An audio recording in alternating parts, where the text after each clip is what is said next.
Hello everyone, how are you doing today? It's another edition of Property Insider, and I have with me a very phenomenal woman, President Z. Her name is Azzizzat Oduwole, the lead realtor of Sheltery Real Estate.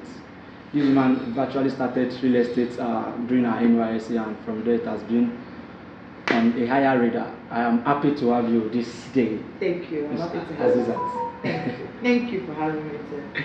Yeah, you're welcome. How has the business been? Real estate? Well, it's challenging, tough as it may be, because I mean you're dealing with people's money, and then the trust has to be there for any transaction to take place. So that's basically how it is. So you just have to be able to navigate, negotiate. Yeah. Well done. I really celebrate you. You are really doing well with Sheltery Real Estate. Thank you. And God bless you. Amen. Now let's go to the business. Right. We see that a lot of people, they are scared of coming into real estate. People are investing in real estate, right? Yeah. But there are still some people that they are still scared of investing in real estate because, you know, at the end of the day, they just buy a property. After some years, they see that it's a scam. Even some so-called C of O properties. Yeah. So what are the checklists that you think people should tick, investors should tick before investing in real estate? All right, so basically what you just need to look out for is, if you're trying to buy a property, like you said, there are titles that you need to understand. An excision is still a good buy, right? We have the gazette, we have the governor's consent, we have the certificate of occupancy. Majorly just make sure that the land that you're buying, you've checked, it has no sort of encumbrances, like the government doesn't have need for the place, so you're not buying a land that in about 10-50 years they plan to use the place for a regional road or something. Now when they approve COO, they approve COO on a large parcel of land. Do you understand? Yeah. So sometimes it's like the situation in our area, there's a property right now that part of the property is actually there's a coastal road. Or a regional road that's to pass through there. But then the developer was wise. He went back. So it's about buying a property and making sure that whoever is handling your transaction, be it a realtor, knows what the person is doing, right? Then the person must have done due diligence. If you can also do your own due diligence, perfect.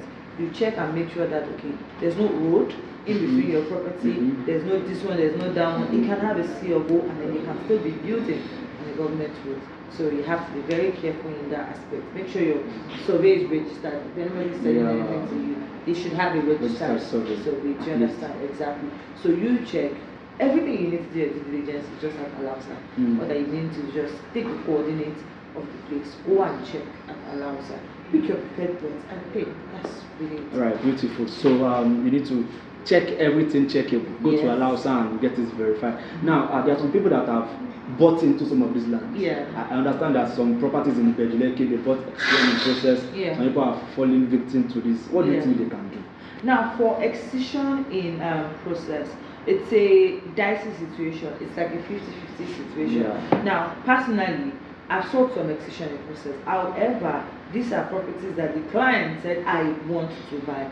There are some investors that this is not their first time, this is not their second time. So what I do is, before we said to you, we explain to you, this is how it is. So most times we even get people sending us flyers and everything saying that, do you know about this property? If you know about it, should I go ahead? Now I take my time and explain to them that this is the situation. Now excision in progress, it can be of two things. Now you can have an excised land, right? And then it is not under government acquisition. You can have an excision in progress and then the land is under commission, under committal, because they want to use it for like a public use or something. And in that situation, that excision can never be approved. Never. They can't approve it because it is part of the Land Use Act. The land information belongs to the government. You understand? So if you now have something that the government wants to use for the general purpose, why should they give it to back to you? Exactly. So they won't release it. So the situation for excision is like the Lekki too. When most people bought, you find out that some people are actually just still perfecting their title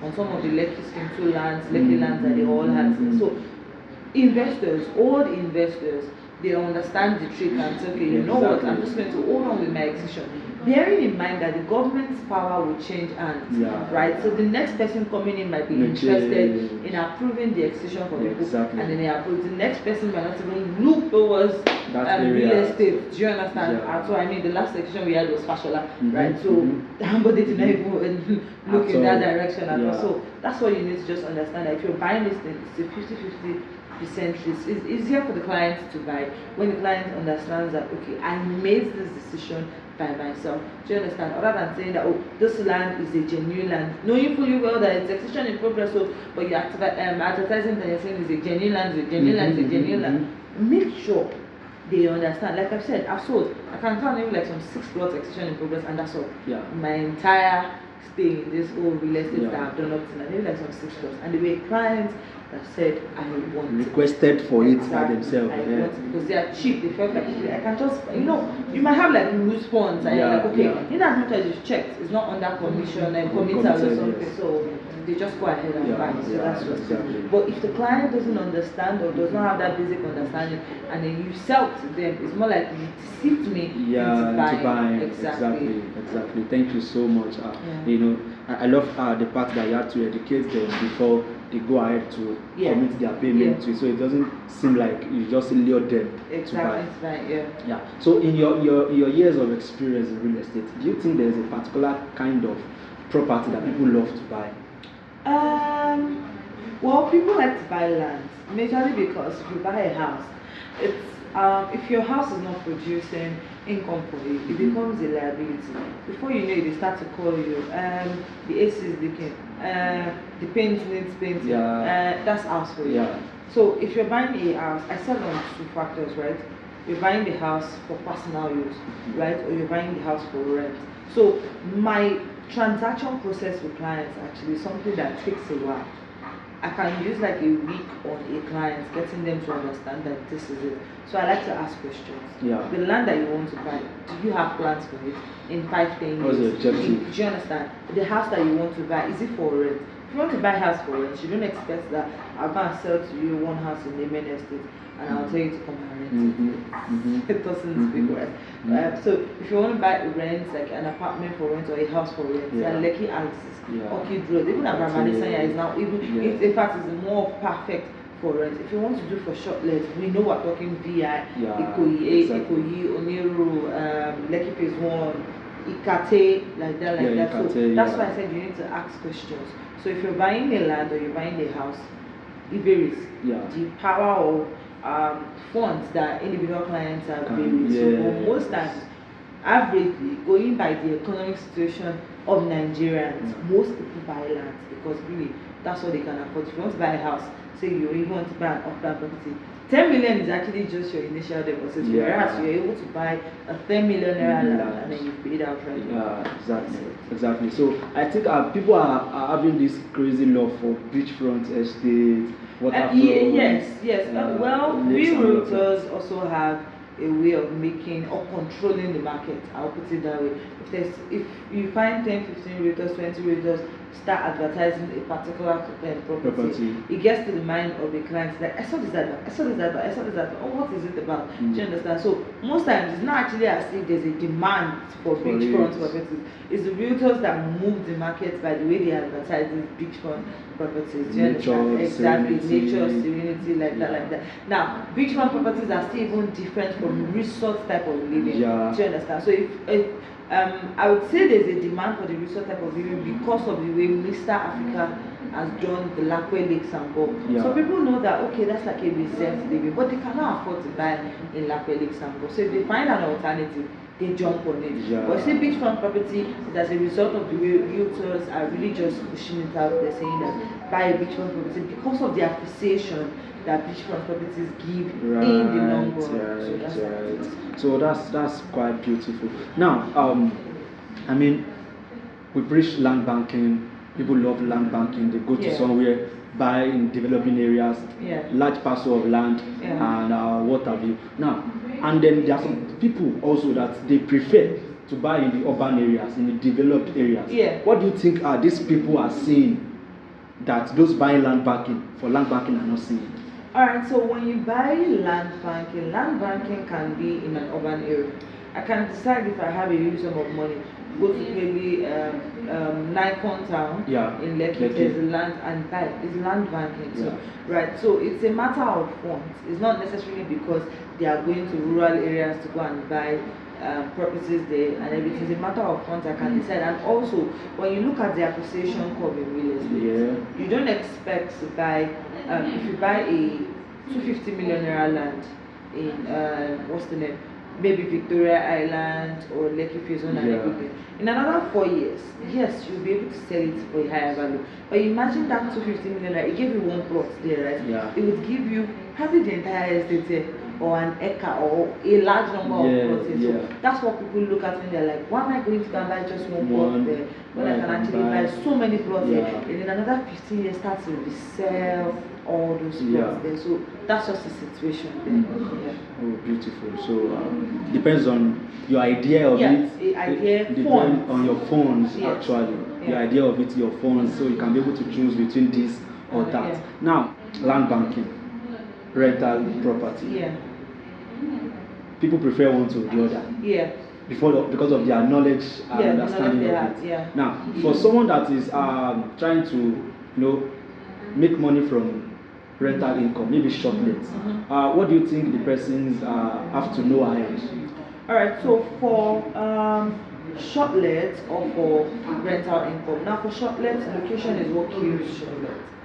The location, you cannot say, if we're going to use Lagos as an example right now. If you want to have a shortlet apartment, the 3 top areas are Victoria Island, Ikoyi, Lekki Phase 1. Right. So if you bring a shortlet to Shongutedo right now, you might not really get too much money. And that's what a shortlet is. Your shortlet needs to be able to give you money on its bed.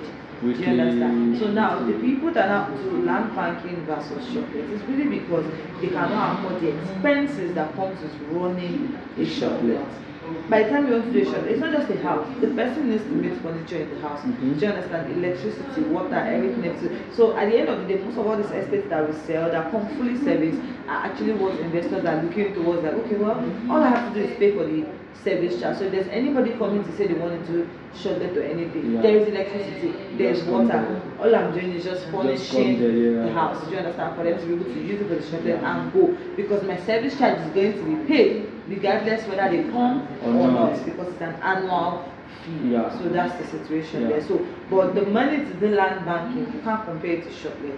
It's quite easier to do your land, but all you need is just buy the land. Register your survey, get your title document, and you're really good to go. So I understand that not everyone have a full grasp or understanding of the different kind of buildings that we have. From terrace to apartment. Can you just kindly educate our viewers so they know the difference and be able to know, okay, which one do I want to go for? Okay, all right. So apartments, terraces, fully detached, semi-detached, duplexes. Now, apartments are usually flats. The regular 1, 2, 3 bedroom flats that we all know. I mean, you have 1 floor, 2nd floor, 3rd floor. So in a whole block of the building, you can find like 4 apartments, right? So you can find 8 depending on the design of the apartment, right? So those are apartments like a single unit. However, you have multiple rooms, multiple units inside a single block. Now the terraces, you have 1, 2, 3 duplexes built together. Do you understand? There's no space. Everything is just, you have 1 unit here, then the next unit just by the side, then the next unit just by the side. That's what a terrace is. Now a terrace can be 3 units long, meaning you have 3 houses. A terrace can be 4 units long. I've seen a terrace, Lekki developers. I've seen a terrace 5, 6 units long. Wow. Yes. So that's a terrace. Now a terrace saves you space. That's why developers build terraces. Now when you now come to semi-detached means that you have 2 units. You have just 1 unit here, you have just 1 unit on the other side, just by side by side. Then you now come to the fully detached, the standalone. Only you. Only you. Only you. So what about the studio apartments? Now, studio apartment is a type of a 1-bedroom apartment. However, there's no demarcation. So it's like a single space. You just put your bedroom here, you just put your dining table there. You have an open plan kitchen. That's what a studio apartment is. So it's like a 1-floor unit. When you enter a 1-bedroom apartment, you have like your living room, then you now have a door, to your bedroom, then you still have your visitors toilets, then the kitchen doors, everything doors.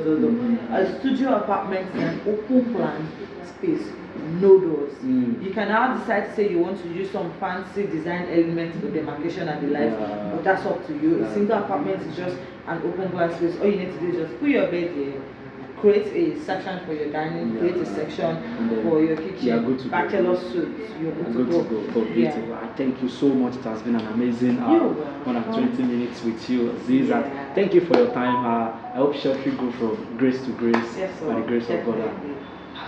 We'll always come back to do more. Definitely. Thank you so much. You're welcome. All right. Bye.